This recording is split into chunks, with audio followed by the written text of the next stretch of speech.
అందరికీ నమస్తే. Welcome to TR TV. నేను మీ తిరుపతి. తెలంగాణ మాజీ ముఖ్యమంత్రి బీఆర్ఎస్ పార్టీ అధినేత కల్వకుంట్ల చంద్రశేఖరరావు గారు ఒక సర్వే చేపించేటటువంటి కార్యక్రమం చేసిండట.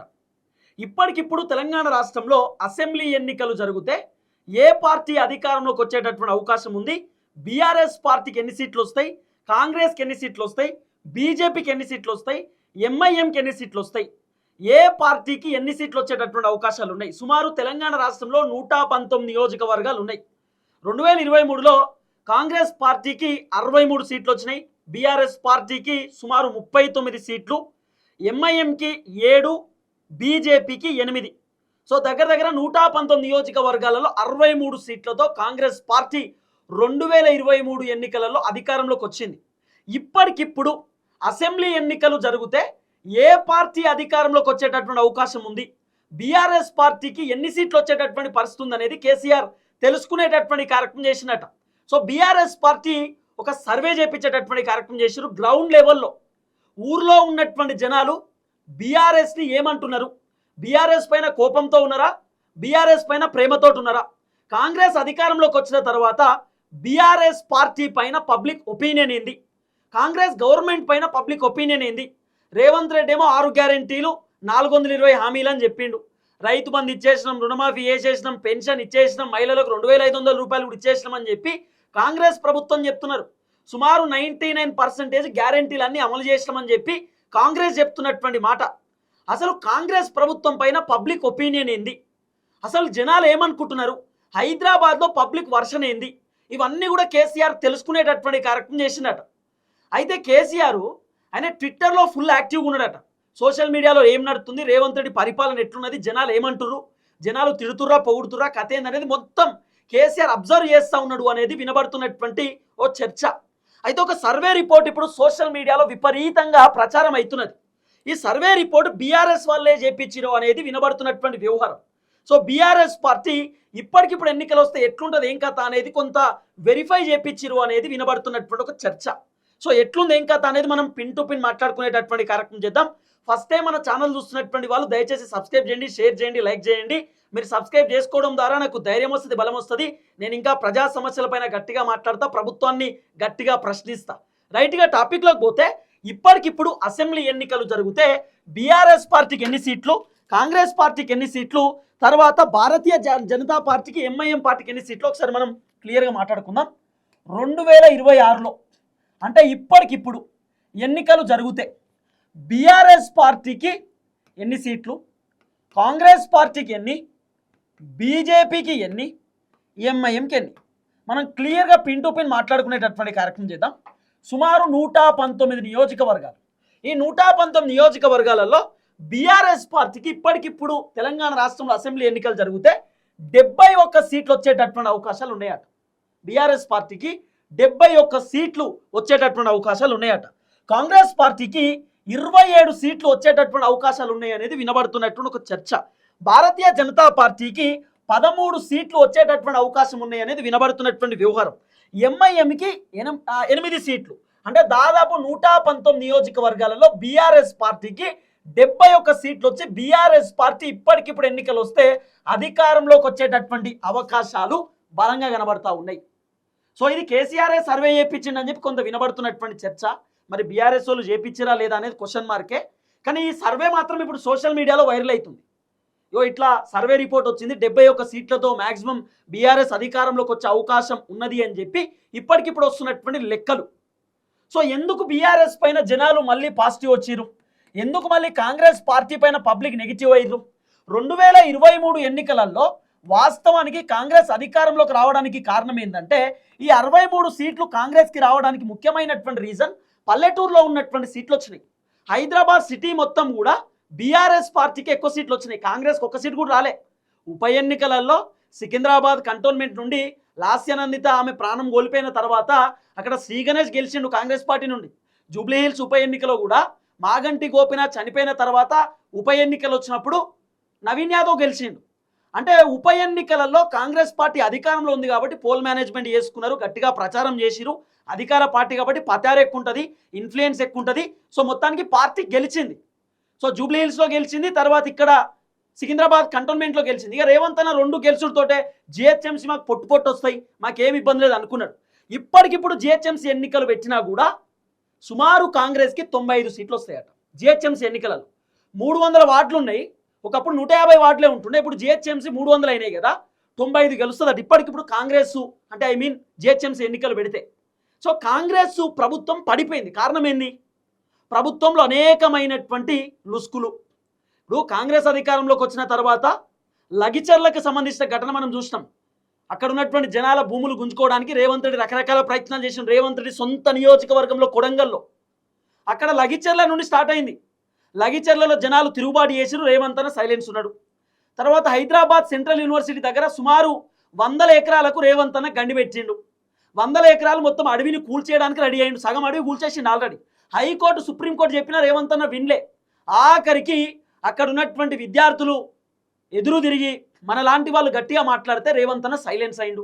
అధిష్టానం కూడా హెచ్సియు జోలికి పోవద్దు, హైదరాబాద్ సెంట్రల్ యూనివర్సిటీ మొత్తం పచ్చగా ఉంటుంది, అడవిని కూల్చేయొద్దు అని చెప్పి రేవంత్ అన్నకి ఎప్పుడు తోట రేవంత్ అన్న సైలెన్స్ అయిండు. లగిచర్ల ఇష్యూలో కాంగ్రెస్ ప్రభుత్వం మొత్తం డౌన్ అయిపోయింది. హైదరాబాద్ సెంట్రల్ యూనివర్సిటీ ఇష్యూలో కూడా డౌన్ అయింది. మూడోది వెలుగు మాటలకు సంబంధించినటువంటి అంశం. వెలుగు మాటలలో భూదాన్ భూములు అని చెప్పి సుమారు అక్కడ ఉన్నటువంటి 500-600 కుటుంబాలను రోడ్డు మీదకి వేసిండు. సో అక్కడ కూడా రేవంత్ రెడ్డి ప్రభుత్వం ఫెయిల్ అయింది. అందరికంటే ఎక్కువ ముఖ్యమైనటువంటి విషయంలో కాంగ్రెస్ ఎక్కడ ఫెయిల్ అయింది తెలుసా? హైడ్రా తీసుకొచ్చి రేవంత్ రెడ్డి పేదవాళ్ళ ఇండ్ల పైన బుల్డోజర్లు తీసుకుపోయిండు. పేదవాళ్ళు ఇండ్లు కూల్చేసిండు. ఎఫ్టీఎల్ బఫర్ జోన్ అని చెప్పి పేదవాళ్ళు సప్పు వేసి లోన్లు పెట్టుకొని ఓ చిన్నపాటి ఇల్లు కట్టుకుంటే ఇల్లులన్నీ నిలమట్టం చేసిండు. తెలిసి తెలియకనే కట్టుకురు పేదోళ్ళు. వాళ్ళకేమైనా తెలుస్తుందా ఎఫ్టీఎల్ బఫర్ జోను? మళ్ళీ ఆ ఇల్లుకు కరెంట్ బిల్లు ఉన్నది, రిజిస్ట్రేషన్ ఉన్నది, నల్ల పన్ను వస్తుంది, ఇంటి పన్ను ఉన్నది, అన్నీ ఉంటాయి, ఎవ్రీథింగ్ డాక్యుమెంట్స్ ఉంటాయి. అయినా సరే రేవంత్ రెడ్డి ఇంటిమేషన్ లేకుండా, ఏం చెప్పకుండా, నోటీస్ ఇవ్వకుండా నేలమట్టం చేసిండు ఇల్లులన్నీ. హైడ్రా దెబ్బకు హైదరాబాద్లో విపరీతమైనటువంటి వ్యతిరేకత కాంగ్రెస్కి వచ్చింది. కాంగ్రెస్కి అసలు ఏం చేయాలో అర్థమైతలేదు, అంత ఘోరమైనటువంటి వ్యతిరేకత వచ్చింది. తర్వాత హైడ్రాకు ఈ దెబ్బ ఎందుకు కాంగ్రెస్ ప్రభుత్వానికి ఇంత వ్యతిరేకత ఏంటంటే, బగ్గా పైసలు ఉన్న ఇల్లులు ఎక్కడ ఊల్చేయలే. ఇప్పుడు ఫాతిమా కాలేజ్ అని చెప్పి ఉంటుంది, ఓఐసీకి సంబంధించిన కాలేజు, సకలం చెరువు మధ్యలో ఉంటుంది. ఆ చెరువు మధ్యలో ఉన్నటువంటి కాలేజ్ జోలికి పోలే. మల్లారెడ్డికి సంబంధించిన కాలేజీలు చెరువు పక్కనే ఉంటాయి ఎఫ్టీఎల్ బఫర్ జోన్లో. పల్లరాజేశ్వరరెడ్డికి సంబంధించిన కాలేజు, నారాయణ, శ్రీ చైతన్య, తీగల కృష్ణారెడ్డికి సంబంధించిన కొన్ని ఏదో స్కూల్ కాలేజీలు ఉన్నాయట. ఇట్లా మాట్లాడుకుంటూ పోతే మస్తుగా ఉన్నాయి. విద్యా సంస్థలు ఉన్నాయి, ప్రైవేట్ దవాఖాన్లు ఉన్నాయి, పెద్ద పెద్ద బిల్డింగ్లు ఉన్నాయి, కన్స్ట్రక్షన్స్ కంపెనీలు ఉన్నాయి. ఇవన్నీ ఉన్నా కూడా రేవంత్ రెడ్డి వాళ్ళ జోలికి పోలే. అంతేందుకు కాంగ్రెస్ పార్టీకి సంబంధించిన ఎమ్మెల్యేలు, ఎంపీలు, మంత్రులు, ఎమ్మెల్సీలకు సంబంధించినటువంటి పెద్ద పెద్ద ఫామ్ హౌస్ ఇల్లులు ఎఫ్టీఎల్ బఫర్ జోన్లో ఉంటే రేవంత్ రెడ్డి కూల్చేయలే. రేవంత్ రెడ్డి వాళ్ళ అన్న తిరుపతి రెడ్డికి సంబంధించిన ఇల్లు ఎఫ్టీఎల్ బఫర్ జోన్లో ఉన్నా రేవంత్ రెడ్డి కూల్చేయలే. రేవంత్ రెడ్డికి సంబంధించినటువంటి ఇల్లు కొడంగల్లో కుంటలో ఉంటుందట, ఆ ఇల్లనే కూల్చేయాలి. కానీ పేదవాళ్ళ ఇల్లులు కూల్చేసిండు. రేవంత్ రెడ్డికి హైదరాబాద్లో వచ్చినటువంటి అత్యంత పెద్ద వ్యతిరేకత ఏంది అంటే, ఎందుకు రేవంత్ రెడ్డి ఇప్పటికిప్పుడు ఎన్నికలు వస్తే 23కే పరిమితం అవుతా ఉన్నాడు? కారణం ఏంది అంటే, రేవంత్ రెడ్డి పైన హైదరాబాద్ జనం తీవ్రమైన వ్యతిరేకంగా ఉన్నారు. ఒకటి హైడ్రా, రెండోది రియల్ ఎస్టేట్ డమాల్. రియల్ ఎస్టేట్ లేదు, హైదరాబాద్ బ్రాండ్ ఇమేజ్ తగ్గింది, ఉన్నదాన్ని రేవంత్ రెడ్డి కథం చేస్తున్నాడు, అప్పులు ఎక్కువ చేసిండు, ఇదొక అంశం. ఇక హైదరాబాద్ పక్కన పెడితే పల్లెటూర్లలో రేవంత్ రెడ్డి పర్ఫార్మెన్స్ ఏంది? ఇప్పుడు మొత్తం 63 సీట్లు రేవంత్ రెడ్డి పల్లెటూర్లలోనే గెలిచిండు. మొత్తం రూరల్ ప్రాంతాలలోనే రేవంత్ రెడ్డి కోట్లేసి గెలిపించారు జనం. ఇప్పుడు రూరల్ ప్రాంతాలలో రేవంత్ రెడ్డి పర్ఫార్మెన్స్ ఎట్లుందట అంటే, మహిళలకు 2500 ఇస్తా అని చెప్పి నమ్మించి ఓట్లు వేయించుకున్నాడు, ఇయ్యలే. మహిళలను కోటీశ్వర్లను చేస్తా అన్నాడు, 1 కోటి మంది మహిళలు కోటీశ్వర్లట, చేయలే. తర్వాత మహిళలకు కళ్యాణ లక్ష్మి వస్తలేవు, 500 రూపాయల గ్యాస్ సిలిండర్లు వస్తలేవు, తులం బంగారం అటే పోయింది, బతుకమ్మ చీరలు అటే పోయినాయి, స్కూటీలు అటే పోయినాయి, సైకిళ్ళు అటే పోయినాయి, 0 వడ్డీ రుణాలు ఓకే పర్లేదు ఇస్తుండు. కాబట్టి రేవంత్ రెడ్డి అన్ని విషయాలలో ఫెయిల్. కాబట్టి ఊర్లో ఉన్న జనాలు కూడా రేవంత్ రెడ్డి పైన కోపంతో ఉన్నారు. తర్వాత 4000 రూపాయల పెన్షన్ రేవంత్ రెడ్డి ఇయ్యలే, ఫెయిల్. అదే కేసీఆర్ ఇచ్చినట్టు 2000 రూపాయలు ఇస్తున్నాడు, అది కూడా ఒక్కొక్క ఇంట్లో. ఇప్పుడు మా ఇంట్లో మా నాయనమ్మకు తర్వాత మా తాతకు వస్తుండే, ఇప్పుడు మా నాయనమ్మకే ఇస్తున్నారు, మా తాతకి ఇయ్యడట. అంటే ఇంట్లో ఇద్దరికి పెన్షన్ వస్తే ఒక్కరికే ఇస్తున్నాడు. కేసీఆర్ ఉన్నప్పుడు అందరికీ వస్తుండే, ఇప్పుడు అట్లా లేదట. 4000 రూపాయల పెన్షన్ ఇచ్చిందంటే లేదు మళ్ళీ. తర్వాత నిరుద్యోగులకు ఉద్యోగాలు 0, 17,000 ఉద్యోగాలు ఇచ్చిండు, 67,000 ఉద్యోగాలు మేమే ఇచ్చినామని చెప్పి కేసీఆర్ ఇచ్చినటువంటి నోటిఫికేషన్లు కూడా మేమే ఇచ్చినామని రేవంత్ అన్న గొప్పలు చెప్పుకుంటున్నాడు. కాబట్టి ఉద్యోగాల విషయంలో ఫెయిల్. నిరుద్యోగులు 4,000 రూపాయలు నిరుద్యోగ భృతి విషయంలో ఫెయిల్, ఇంటర్నేషనల్ స్కూళ్ళు కడతా అన్నాడు ఫెయిల్, యూరియా బత్తాల విషయంలో ఫెయిల్, రైతు భరోసా విషయంలో ఫెయిల్, రుణమాఫీ విషయంలో ఫెయిల్, పంట బోనస్ విషయంలో ఫెయిల్, కౌలు రైతులకు పైసలు ఇస్తా అనే విషయంలో ఫెయిల్, ఉద్యమకారుల కుటుంబాలకు డబుల్ బెడ్రూమ్లు ఇస్తా, భూములు ఇస్తా అని చెప్పినటువంటి విషయంలో ఫెయిల్, విద్యా భరోసా కార్డు అన్నాడు ఫెయిల్, ఆరోగ్యశ్రీ విషయంలో ఫెయిల్, ఇంకా మాట్లాడుకుంటూ పోతే మస్తుగా ఉన్నాయి. మరి ఇవన్నీ రేవంత్ రెడ్డి ఫెయిల్ అవుతూ వచ్చినప్పుడు ఖచ్చితంగా ప్రభుత్వం పైన వ్యతిరేకత వస్తుంది కదా. నిన్న నేను ఒక వీడియో చేసిన, నిన్న నేను చేసినటువంటి వీడియోకు మంచి రెస్పాన్స్ వచ్చింది. చాలామంది జనాలు నా గురించి అంటే మాట్లాడే కార్యక్రమం చేసిరు, చాలామంది జనాలు కామెంట్ కూడా పెట్టిరు. ఇప్పుడు కేసీఆర్కు 71 సీట్లు వచ్చే అవకాశం ఉందని ఎందుకు చెప్తున్నా అంటే 2014 నుండి 2023 వరకు కేసీఆర్ ఏమేమి మంచి పనులు చేసిండో ఒకసారి మళ్ళీ చూపిస్తా, మీరు చూడుర్రి, మళ్ళీ వినిపిస్తా. కేసీఆర్ 7 లక్షల కోట్ల రూపాయలు అప్పు చేసిందని చెప్పి కాంగ్రెస్ ప్రభుత్వం చెప్పారు కదా. కేసీఆర్ 10 సంవత్సరాలలో ఏమేం పని చేసిండు అనేది మీకు లెక్కలతో సహా చెప్తా, ఒకసారి మీరు చూడుర్రి.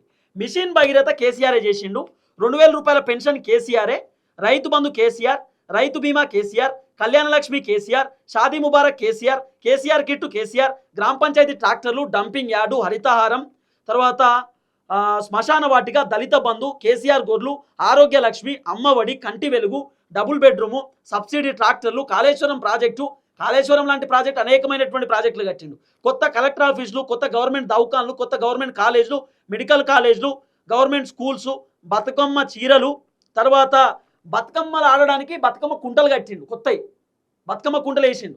తర్వాత రైతులకు క్రాప్ లోను, 33 జిల్లాలు, 119 నియోజకవర్గ, 600 పైచిలుకు మండలాలు, 12,000 పైచిలుకు గ్రామ పంచాయతీలు, ఊర్లో సీసీ రోడ్లు, తర్వాత 24 గంటల కరెంటు, ఔటర్ రింగ్ రోడ్లు, secretariat, IT hub, T hub, command control room, Durgam Cheruvu, Ambedkar statue, బస్తీ దవాఖానా, SC hostel, BC hostel, ST hostel, minority hostel, మీ సేవా సెంటర్లు, థర్మల్ పవర్ పాయింట్, తర్వాత పల్లె ప్రగతి, ఐకేపీ సెంటర్లు, కొత్త కార్లు, బండ్లు, పోలీస్ స్టేషన్లు, ఇవన్నీ పోలీసు వాళ్ళకి ఇచ్చిండు. తర్వాత ఫ్లైఓవర్లు కట్టిండు, కొత్త ఆర్టీసీ బస్సులు తెచ్చిండు, కొత్త బస్ స్టాండ్లు కట్టిండు, గవర్నమెంట్ జాబులు ఇచ్చిండు, ఐటీ డెవలప్మెంట్ చేసిండు. తర్వాత 5 రూపాయల భోజనం పట్టుకొచ్చిండు, కొత్త 108లు, కొత్త 104లు, ఇట్లా మాట్లాడుకుంటూ పోతే మస్తు పాడేది, మస్తుగా ఉన్నాయి కేసీఆర్ చేసినటువంటి కార్యక్రమాలు. ఇక రేవంత్ అన్న చేసింది కూడా రాసిన, ఓ షిట్టి రాసిన, ఆ షిట్టిలో మీకు చెప్తాను రేవంత్ అన్న చేసినటువంటి కథ. ఇప్పటిదాకా హైదరాబాద్ పట్టుకొచ్చిండు, ఇంద్రమ్మ ఇండ్లు తెచ్చిండు, ఫ్రీ బస్సు తెచ్చిండు, 200 యూనిట్ల కరెంట్ ఇస్తున్నాడు, 17,000 ఉద్యోగాలు ఇచ్చిండు, 500 రూపాయల పంట బోనస్ తెచ్చిండు, రేషన్ కార్డు ఇచ్చిండు, రైతు భరోసా అడప వచ్చినాయి, జీరో వడ్డీ రుణాలు ఇచ్చిండు. అంతే రేవంత్ అన్న చేసినటువంటి కథ. 420 హామీలలో రేవంత్ అన్న చేసినాయి 5 6, ఇది రేవంత్ అన్న చేసిండు. అందుకే మరి ఈ సర్వే రిపోర్ట్ ఎందుకు ఇట్లా వస్తుంది, 71 సీట్లు కేసీఆర్ రావడానికి కారణం ఏంటంటే రేవంత్ రెడ్డి పైన విపరీతమైనటువంటి వ్యతిరేకత వచ్చింది. రేవంత్ రెడ్డిని జనాలు తిడుతున్నారు, రేవంత్ రెడ్డి ప్రభుత్వాన్ని జనాలు ఘోరంగా విమర్శిస్తున్నారు. కాంగ్రెస్ పార్టీ ఎమ్మెల్యేలు నియోజకవర్గాలలో తిరిగితే జనాలు అడిగేటటువంటి ప్రశ్నలకు ఎమ్మెల్యేలు సమాధానం చెప్పలేకపోతున్నారు. ఎమ్మెల్యేలు ఎన్నికల టైంలో పోయి మీ ఊళ్ళో గుడి కడతాం, బడి కడతాం, మీ ఊళ్ళో ఏదో సీసీ రోడ్ వేపిస్తాం, మీ ఊర్లో మొత్తం అద్భుతాలు చేస్తామని చెప్పారు. ఆఖరికి అదే ఊరికి పోతే జనాలు సార్ ఏదేదో చెప్పారు కదా ఏమైంది సార్ అంటే పైసలు లేవు, రేవంత్ అన్న ఇత్తలేడు అని చెప్పి కారు ఎక్కి ఆయనతో బుర్రు అని పారిపోతున్నారు.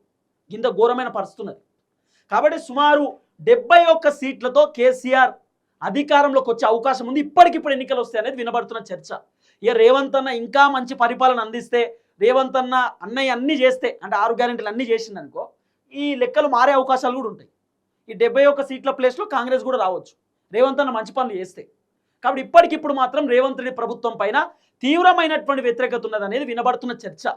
ఎందుకంటే జనాలకు కూడా తెలుసు కదా, సుమారు 3,47,000 కోట్ల రూపాయలు అప్పు చేసిండు రేవంత్ రెడ్డి, మా విలేజ్కి ఏం రాలేదు, మా ఊరికి రేవంత్ రెడ్డి ఏం చేయలేదని చెప్పి జనాలకు కూడా అర్థమవుతుంది కదా.